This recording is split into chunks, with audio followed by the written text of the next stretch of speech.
बदीन में सिंधियाना news network की reporter Roshandin कोरे जो मूजिब डिप्टी कमिश्नर बदीन यासिर भट्टी सिविल अस्पताल बदीन में ॿारड़े खे पोलियो का बचाव जा फुड़ा प्यारे पोलियो मुहिम जो इफ्तिताह करे छॾियो आहे। मुहिम जी इफ्तिताह खां पोइ पोलियो बाबति अवाम में जागरूकता पैदा करण लाइ सिविल अस्पताल बदीन खां मेन रोड ताईं रैली पिणु कढी वई। रैली खे ख़िताब कंदे डिप्टी कमिश्नर बदीन यासिर भट्टी चयो त हिन रैली जो मक़सदु अवाम में पोलियो जहिड़े मोज़ी मर्ज़ बाबति आगाही ॾियणु आहे। हुन चयो त 3 जून खां पोलियो मुहिम जो आगाज़ थी रहियो आहे। मीडिया ऐं सिविल सोसाइटी गॾिजी किरदारु अदा कनि ऐं माण्हुनि खे ॼाण ॾियनि त जीअं हू पोलियो टीमुनि सां भरपूर सहकार कंदे पंहिंजी मासूम गुलनि जहिड़नि ॿारड़नि खे पोलियो खां बचाव जा फुड़ा ज़रूरु पियारीनि। उन्ही खां पोइ डिप्टी कमिश्नर बदीन यासिर भट्टी इंडस इंतज़ामिया जे ज़ेरे एहतमाम हलंदड़ सिविल अस्पताल बदीन जी OPD जो पिणु दौरो कयो। इन मौक़े ते हिकु मरीज़ डिप्टी कमिश्नर खे शिकायत कंदे ॿुधायो त इंडस वारा अस्पताल खां ॿाहिरां दवाऊं वठण लाइ ज़ोर भरीनि था।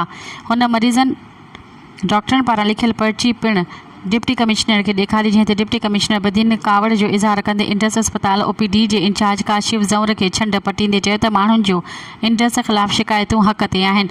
तव्हां डॉक्टरनि खे पाबंद कयूं था त हू मरीज़नि खे ॿाहिरि जूं दवाऊं न लिखनि।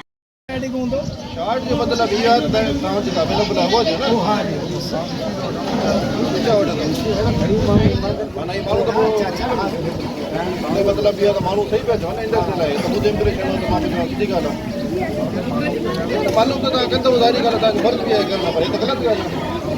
पेरी तो ॾिसो त हीअं पर्ची आहे लिखी छो पई यार मानू करे तो ये तो अलग ये तो मारू पूरी तारीफ पे इंडस्ट्री है तो बेड़ा ही अब नए तो न लिखो ना सवली पियो करे न साईं ॻाल्हि सवली पियो करे। साइप्रोक्सिल कोन्हे त ॿियो एंटीबायोटिक हूंदो, SC फाइल कोन्हे त ॿियो कफ सीरप हूंदो, पेनाडाल न हूंदो पर्ची लिखी ॾियण जो को तरीक़ो आहे यार, ये ॻाल्हि ग़लति आहे। हुन वधीक चयो त इंडस इंतज़ामिया ख़िलाफ़ शिकायती ख़त ज़रूरु लिखियो वेंदो।